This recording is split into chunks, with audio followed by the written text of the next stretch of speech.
O mundo inteiro faz comércio sobre uma rota invisível. Você não vê, mas ela decide quanto custa o frete, quanto o banco te cobra de crédito e por que às vezes a mercadoria chega, mas o dinheiro não chega. E aqui vai o detalhe que quase ninguém entende. No comércio global, o dinheiro não viaja. O que viaja é confiança registrada e só vira pagamento de verdade na liquidação, ou seja, o momento em que todo mundo reconhece. Ok, acabou, é final. Agora imagina o BRICS anunciando uma moeda comum, mas não para você comprar café. Uma moeda feita só para uma coisa: liquidar petróleo, grãos, chips, fertilizantes diretos sem passar pelo sistema operacional de sempre. A pergunta não é, dá certo? A pergunta é, o que acontece na primeira semana em que importadores, bancos e seguradoras percebem que existe um atalho e que esse atalho muda o preço do risco, o tempo do dinheiro e o poder de dizer não? Porque quando uma nova moeda nasce, ela não começa nas ruas, ela começa onde ninguém olha, no encanamento.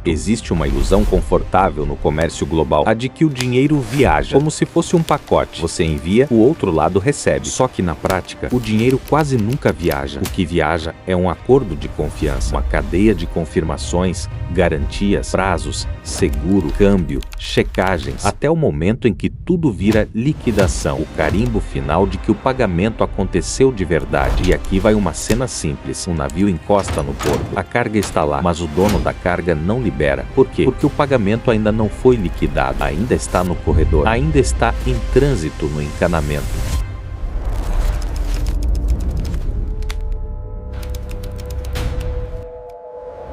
E aí vem a pergunta que muda o vídeo inteiro. Quem controla esse corredor? Quem decide quais portas abrem mais rápido e quais viram pedágio? É por isso que a moeda dominante no comércio internacional não é só uma moeda, é um padrão de liquidação, um idioma financeiro e, acima de tudo, uma infraestrutura. No século XXI, poder não é apenas ter navios, satélites ou exércitos. Poder é controlar o roteador por onde passam pagamentos, crédito e seguro. Então vamos ao cenário. E se o BRICS lançasse uma moeda comum para comércio internacional? Não uma moeda para substituir as moedas nacionais, mas uma moeda de uso externo, desenhada para uma coisa só: liquidar comércio entre países e empresas. E antes de você pensar fim do dólar, segura essa. O que nasce primeiro não é uma nota, é uma rota. Imagina o comunicado: nada de bandeiras no palco, nada de símbolo chamativo, só uma frase técnica, quase sem emoção. Criamos uma unidade de liquidação comercial lastreada em uma cesta e operada por um sistema multilateral. A imprensa chama de moeda do BRICS, as redes chamam de fim do dólar, mas no primeiro dia,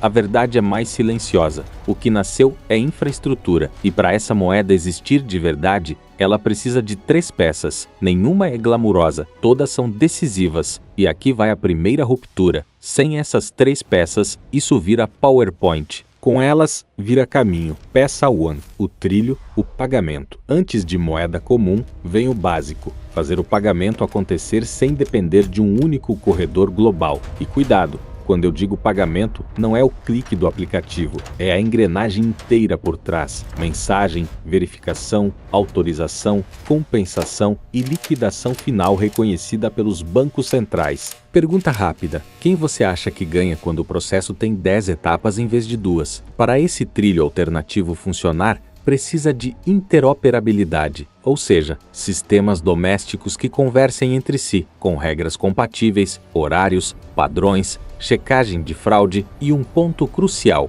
finalidade. Finalidade é quando ninguém pode voltar atrás e dizer não valeu. Sem isso, a moeda comum vira só um número bonito num PDF. No nosso cenário, o BRICS acelera exatamente esse trilho, uma rede conectando bancos e participantes autorizados, reduzindo etapas e tempo morto. E aqui entra a consequência prática do mundo real. O custo do comércio não está só no preço, está no tempo. Tempo de liquidação é risco. Risco vira custo, e custo vira preço no final da cadeia. E tem um detalhe ainda mais importante: o trilho pode existir mesmo sem moeda comum. Por isso, no mundo real, a conversa costuma começar por moedas locais no comércio e por um sistema próprio de pagamentos. Parece chato, mas é exatamente a parte chata que muda o jogo. Peça a unidade, a moeda de liquidação. Agora vem o coração do IC. Como seria essa moeda? E aqui eu vou traduzir sem enrolar. Essa moeda pode ser menos dinheiro de bolso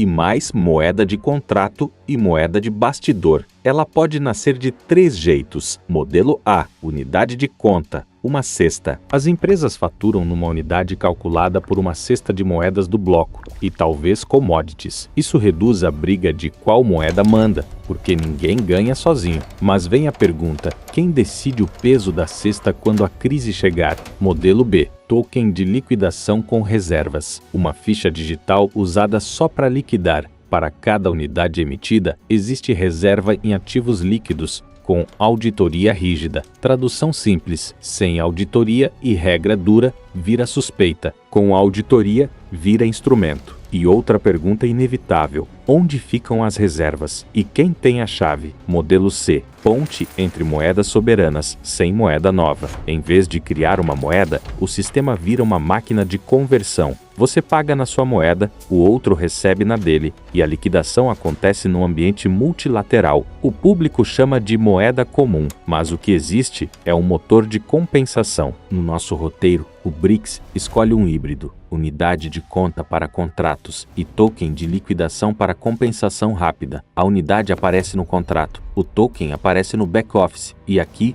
o suspense fica real, porque muda a pergunta que importadores fazem ao banco. Não é mais qual o câmbio do dólar, qual é o custo total de liquidar nessa rota? E agora entra um termo técnico que todo mundo sente e pouca gente nomeia: hedge. Hedge é o seguro contra o câmbio virar. Se o tempo de liquidação cai, o hedge tende a ficar menor. E se o hedge cai, o custo cai. A pergunta é: quem perde dinheiro quando esse custo cai? Peça 13. O escudo, liquidez e garantia. Moeda comum sem escudo vira alvo fácil. No comércio global, ninguém quer só preço, quer garantia. Quem cobre se o câmbio virar? Quem garante a entrega? Quem segura o risco político? E, principalmente, quem põe dinheiro na mesa quando todo mundo entra em pânico? Aqui entra outro termo técnico, traduzido na hora: swap.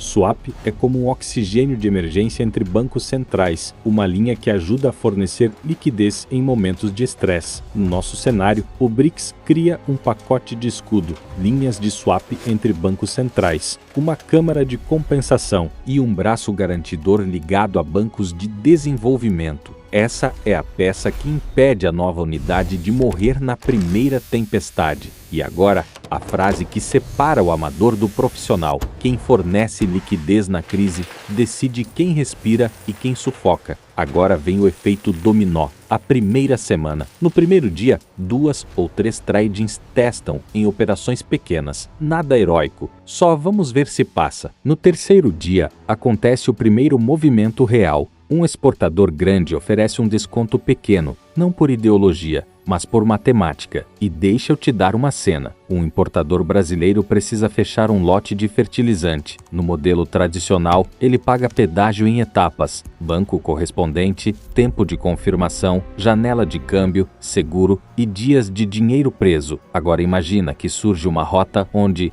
se a liquidação cair de dias para horas, o risco encolhe. E quando o risco encolhe, 2 coisas mudam. O banco cobra menos pelo tempo do dinheiro e o seguro fica levemente mais barato. E aí vem o quarto dia. Um banco regional percebe que pode competir com bancões globais em velocidade e preço. No quinto dia, aparece o sinal mais forte de todos. Seguradoras começam a precificar diferente. Seguro é o termômetro da confiança. Se a rota reduz incerteza e tempo morto, o seguro cai um pouco. Um pouco parece nada. Mas no comércio global, um pouco é a diferença entre ganhar ou perder um contrato gigante. E aqui vem o ponto. Quando seguro e crédito mudam, o comércio muda. Se você curte cenários que explicam o mundo por baixo do capô, se inscreve no O Jogo Global, porque aqui a gente fala do que muda o jogo antes de virar manchete. E volta pro filme: a reação do mundo, a guerra silenciosa. Uma moeda de comércio não derruba nada do dia para a noite. O que ela faz é mais perigoso ou mais libertador, dependendo do lado. Ela cria opção.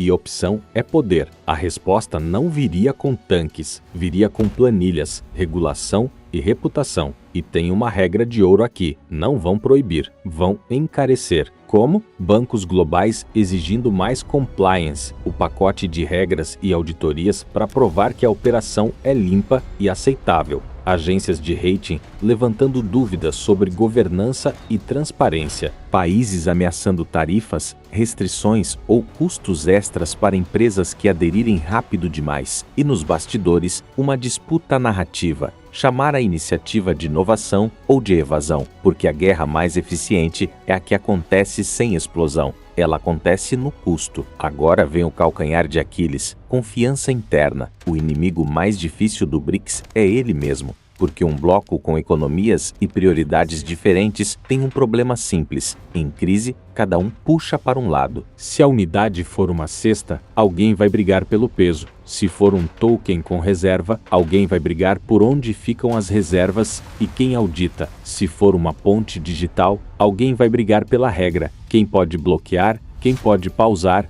quem pode investigar. E aí chega o momento teste, e esse momento é inevitável. Uma crise cambial em um membro, um choque de commodities, um evento político. E então todo mundo pergunta a mesma coisa ao mesmo tempo. Se eu quiser sair agora, eu consigo? Se o sistema aguenta, a moeda ganha reputação. Se não aguenta, vira símbolo, e símbolos não pagam navio. Quem ganha e quem perde. Se desse certo, o ganho imediato não seria fim de império, seria eficiência. Empresas reduzindo o custo de hedge, pagamentos mais rápidos, menos dependência de um corredor único, mais comércio intrabloco. Para países de fora, nasce um dilema: aderir para ganhar eficiência ou evitar para não comprar briga. Para o Brasil, o jogo é duplo: oportunidade de reduzir fricção no comércio e ganhar margem de negociação, mas risco de ficar no meio de pressões cruzadas, com custo de financiamento variando conforme o humor geopolítico. E aí a gente chega no ponto central: o nome moeda engana. O que muda o mundo não é a nota, é a existência de uma rota alternativa de pagamento, uma unidade alternativa de contrato e uma rede alternativa de garantias. A pergunta real não é: o BRICS consegue criar uma moeda?